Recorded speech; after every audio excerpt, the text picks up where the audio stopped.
সাদা লজ্জাবতী একটা গাছ আনবেন, ওই গাছের শিকড়টা আপনি এনে আপনার কাছে রেখে দিবেন।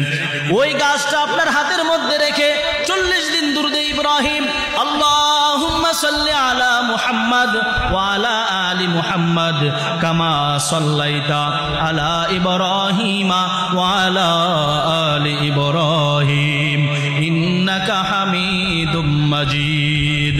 আল্লাহুম্মা বারিক আলা মুহাম্মাদ ওয়া আলা আলি মুহাম্মাদ কামা বারাকতা আলা ইব্রাহিমা ওয়া আলা আলি ইব্রাহিম ইন্নাকা হামিদুম মাজিদ। এমন ভাবে 40 বার দুরূদ ইব্রাহিম প্রত্যেক দিন যে কোনো এক টাইমে সে পরে পরে ওই গাছের শিকড়টার মধ্যে ফু দিবে। এরকম ভাবে ধারাবাহিক ভাবে 40 দিন পরে পরে ওই লজ্জাপতি শিকড়টার মধ্যে একটা ফু দেওয়ার পর 40 দিন আল্লাহ তাআলার কাছে মুনাজাত করবে, কান্নাকাটি করবে।